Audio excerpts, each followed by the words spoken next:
Desde un juego de pelota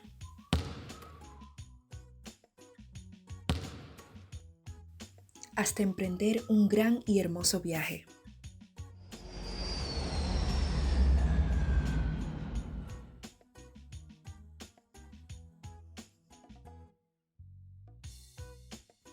Comiendo un delicioso helado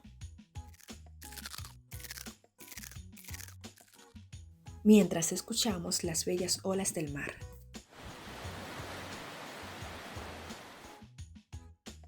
Y disfrutamos juntos de aquel parque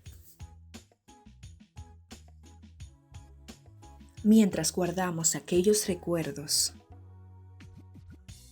de los mejores momentos en el mes de la familia.